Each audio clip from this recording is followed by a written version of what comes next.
Pertumbuhan dan Perkembangan Tanaman Jonathan Miguel Turnet, NIM 2502026, Dosen Pengampu Salmiati MPD/PhD, Program Studi Agroteknologi, Institut Teknologi Perkebunan Pengelolaan Indonesia.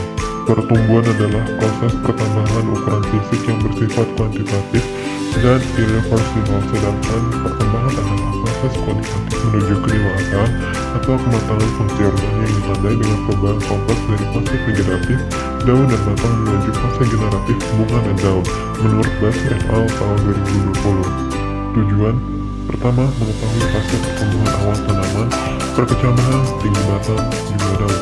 Dua, mengamati pengaruh faktor lingkungan seperti cahaya, air, nutrisi terhadap pertumbuhan dan perkembangan tanaman. Ketiga, membedakan konsep pertumbuhan kuantitatif dan perkembangan kualitatif pada tanaman.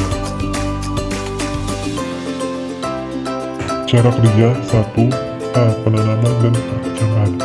Siapkan polybag berisi media tanam, tanah banding pasir banding kompos 2:1:1. 2. Tanam benih kelapa sawit. 3. Siram dengan air secukupnya hingga lembab. 4. Letakkan polybag di tempat dengan cahaya yang cukup. 2. D. Pengamatan perkembangan.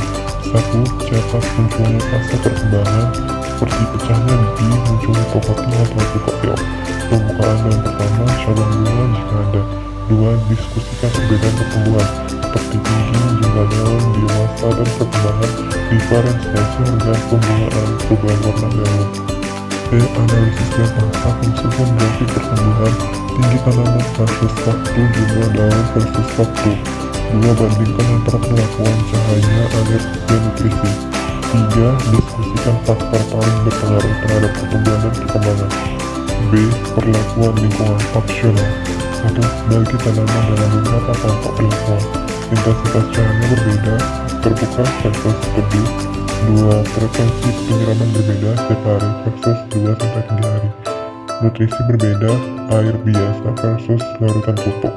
2. Beri label setiap kelompok perlakuan. 4. C. Pengamatan pertumbuhan. 1. Amati setiap 2 hari sekali. Ukur parameter seperti tinggi tanaman, jumlah daun, panjang daun, warna daun. 2. Setelah 2-3 minggu ambil sampel tanaman seperti timbang bobot dasar agar batang daun. Keringkan di oven dengan suhu 70 derajat Celcius selama 24 jam timbang bobot kering. Menurut Yabani tahun 2024, keberhasilan fase perkecambahan sangat bergantung pada suhu dan kelembapan yang terjaga stabil, di mana benih varietas unggul dapat mencapai daya kecambah di atas 80% jika kadar air benih dipertahankan pada kisaran optimal 16-22% selama proses pemanasan. Menurut Tenati et al. Tahun 2022, menyoroti bahwa penggunaan media tanam yang dicampur dengan pupuk organik seperti kotoran ayam pada fase ini terbukti secara signifikan meningkatkan tinggi bibit dan diameter batang dibandingkan tanah biasa, karena adanya suplai nitrogen yang cepat terurai untuk memacu pertumbuhan awal. Menurut riset dari Masria et al. Menegaskan bahwa pengaturan naungan sekitar 50-75% pada bulan-bulan awal sangat penting untuk mencegah stres bibit, sementara pemberian nutrisi seimbang NPK diperlukan untuk memastikan jumlah helai daun berkecambah secara konsisten sebelum bibit siap dipindahkan ke pembibitan utama atau main nursery. Kesimpulan, pertumbuhan dapat dinyatakan dengan angka, sedangkan perkembangan tidak dapat dinyatakan dengan angka. Saran untuk kelompok 4 agar lebih fokus dalam mengamati pertumbuhan dan perkembangan pada sawit. Rangkuman, proses perkecambahan dimulai dengan munculnya bintik putih kecil pada masa tunas yang disebut pada tahap diferensiasi. Fase ini kemudian berlanjut dengan keluarnya radikula atau calon akar yang tumbuh ke arah bawah dan plumula.